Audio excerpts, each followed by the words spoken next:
Tai o te wānanga, tai o te kōrero, ko te pai wa o e tū. Nei. Tēnā tātou.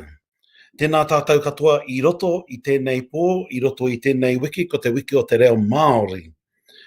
Tātou, kua ui mai nei, mā teipurangi I roto I tēnei pō, tēnā koutou, tēnā ui tātou. Kia ora everybody, Che Wilson here from Che's channel, Te Pai Waho, linking to you through a number of pages tonight as we celebrate Te Wiki o Te Reo Māori, and we're here to share a bit more kōrero for Season 2, Kauhau session number 4. Nō reira, I'll do our karakia to open us up, and then we'll get into things. Karanga kia ranginui e tui o nei, karanga kia papea takotoa ke nei. Te putanga o te kōrero, te putanga o te wānanga, ka puta ki wao, ki te oe ao, ki te ao marama. E kei o mai te kawaora ki te pua, kawaora ki tauito. Kawaora ki te oe ao, ki te ao marama. Turuturo o iti o ka maua kia tīnā hui e. Taikie kia tātou. Kia ora tuahine, tēnā koe. O te rā, taikie kia tātou I roto I tēnei pō. So kia ora everybody, and just a big mihi to everybody as I reflect and catch up on what's happening at the moment. And Te Wiki o Te Reo Māori. It's an amazing week, and it's also a sad week because so many people give it a go, and I just love it. And I especially love those who are really nervous, giving it a go and making mistakes, because that takes a heap of courage. And that's what I love, is that people do that, they try it, and just want to acknowledge everybody.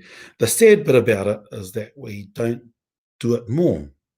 And it would be great if there were more that could join in on Mahuru Māori.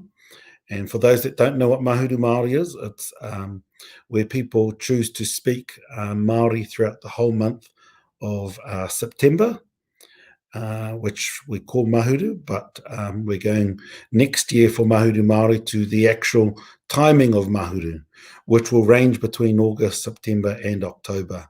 That month, that moon cycle, which is Mahuru. But yeah, just want to acknowledge Te Wiki o Te Reo and the fight that all of those mātua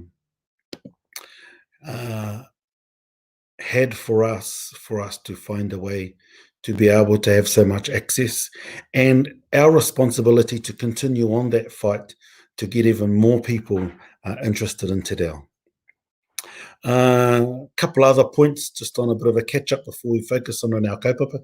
And our kaupapa tonight is a continuation on connecting with the environment, and I'll be talking about the Rūrū, the native owl, the moorpork, as well as the five finger, or the Houhou, the Puahou or the Whauwhaupaku.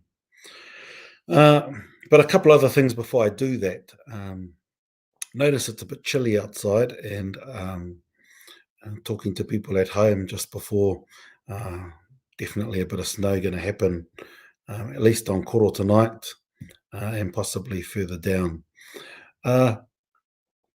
And that spring snow is always actually quite beautiful, because though it's freezing, the spring snow comes and it actually warms up pretty quickly after the snow is settled. So it's one of those unusual things that happens, at least at home at the foot of Mount Ruapehu, when we get our snow, and then it's also great powder.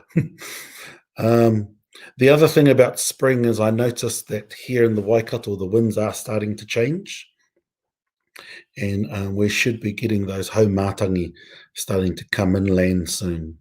Those haumātangi are the, that's the name for them at home anyway. Might not be that name here, but the haumātangi, those spring winds, which are a sign of change, and they will usually come after that big spring dump of snow. And I noticed them this week that they were starting to, the winds are starting to change. And I also heard the riro. I talked about the riro last week, and it's the first time I've heard the riro in Hamilton City. So it's great to hear the riro, and I shared that little tau last week. Riro, kaua tu te riro, and it carries on. But yeah, it was good to hear the riro. So our kaupapa for tonight is a continuation of this theme around environment and how we talk to the environment. And for those that are new to this isn't about talking to your river or talking to your mountain and waiting for a special voice to come out of the water. What it is about how you build your relationship, your connection with the environment. And in doing so, you can then read the signs that it shows us. And that takes observation, but also being able to then note. And if you're good at remembering, then note it mentally. Otherwise, I encourage you to write it down. Okay, I saw this, this, and this. And so what we're going to talk about is the Rūrū and the Houhou. And the first I want to talk about the Rūrū. Some people call it a Rūrū. Some people call it a Kauhau. And I think the most important thing is that Te Reo Māori is an onomatopoeic language. So it's a language based on the sounds of nature. Rūrū, ko, ko. Because there are different calls that the native owl, the morepork, makes. Sometimes it goes rūrū, rūrū. Other times it goes ko, ko, ko, ko. And sometimes it's a difference between a male and female as well. But the Rūrū is a sign of good health of your area. And when you don't see or hear many Rūrū, that's usually because it's too built up and there's not enough nature for the Rūrū to be protected and have the kai that it needs. Houhou, well, Koukou, K-O-U, K-O-U. And the reason why I wanted to talk to about the Rūrū is because I was in a discussion today, and people will talk about Rūrū, they'll talk about Tiwaiwaka, go, oh, it's bad, it's bad, it's bad. When I'd like to pose something different, and that is, the Rūrū is a reflection of what's happening in your local surroundings. And the Rūrū can often be a really good bird to give you warning. And people often say, oh, it's a sign of death, it's a sign of bad things. When actually, it may be that, but I like to look at it as the Rūrū is preparing us to get ready for something important, whether that's death or whether it's life. But it's saying, hey, be aware of your surroundings. Be aware of what's happening, because I'm just telling you to happen. And so I wanted to share that because it's too easy for people to think that Rūrū are only a bad sign when they're not. And they're actually quite a cute bird too. Some areas you will see them in the day, and that's particular to those places. But generally we'll only see them at night. Their big eyes, looking over the hui, especially if there's a tree at the marae. They'll be on that tree, keeping an eye on what's happening. And I'll share a bit more about the Rūrū soon. Actually, I'm reminded of Ruka Broughton Senior, Uncle Ruka. His story, his kōrero paki about the great battle between the inland birds and the coastal birds. And the Rūrū is the tohunga in the story. And the birds, the inland birds, go to their tohunga and they say, Aia wea tātou pakangai. And the Rūrū, his response is, ah, po, ah, po. And what's cool about that is that Uncle Ruka has a good play with the sounds of all of the birds to describe the different actions in preparing for this big battle. And because the tohunga always says, ah, po, the battle actually never happens because they always ask, Eia, wea tātou pakangai? Ah, po, ah, po. And ah, po never arrives. um, but there's always complementary sides to each bird and not necessarily just negative. And I wanted to share that tonight because I was feeling some love for the Rūrū over the weekend. The second part is the Houhou. Last week I spoke about indicators of spring and the Kauhau tree and the Riro. But I wanted to talk about the Houhou because the Houhou is an unusual plant, Houhou, also known as Puahou, and more commonly known as the Whauwhaupaku. In my area, I know it as the Houhou, but generally it's known as the Whauwhaupaku. And it's a pseudopanax. It's a pseudopanax, and you've got to be careful because the pseudopanax that they actually sell in the nurseries, they say it's native, but most of those pseudopanax that have been sold for the last 20 years are actually a species from Australia. It's a first cousin, but there's been a bit of a mix-up. So, yeah, you might think you're getting a Whauwhaupaku or a Houhou, when just check. And the Houhou is this beautiful broad leaf, like this plant behind me. It's a broad leaf, and it branches out, and it's usually got about 5 leaves to it, which is why it's called the 5-finger. 5 to 7 leaves, but usually 5, which is why it's called the 5-finger. And it's one of those trees that's on the tōtara.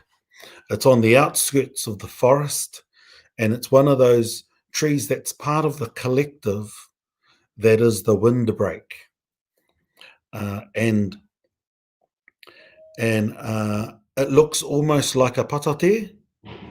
The difference between the patate and the Houhou is the Houhou has a browny black flower and the patate has a whitish flower.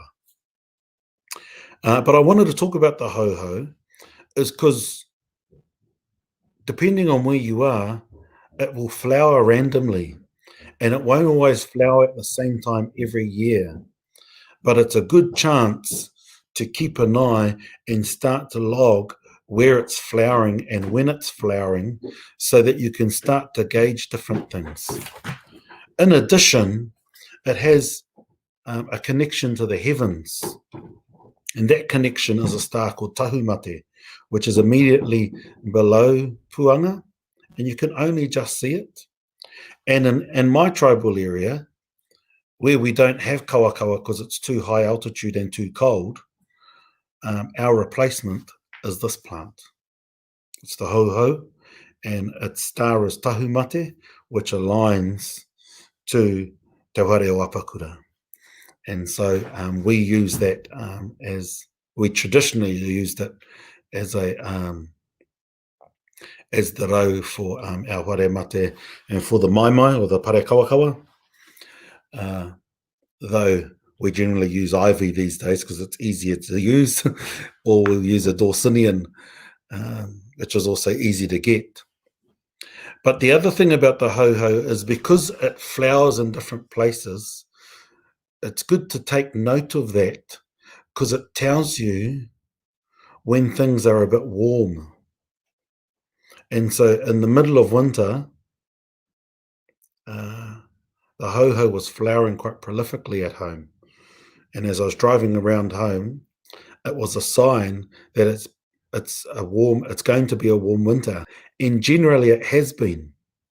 I've noticed it's just finished flowering in places like here in Rotorua. as I've been driving around different parts of the country. And so it will flower differently in different places, and it's not always consistent. But I wanted to talk about those two tonight. So the bird, the rūrū, and the plant, the Whauwhaupaku, or Houhou, as we call it at home. And I wanted to finish off with a little tau parapara about the rūrū, so that you can see the play on words, and hopefully it might inspire you to write your own. And so here goes. Ka kou te rūrū, ka pō te ao e.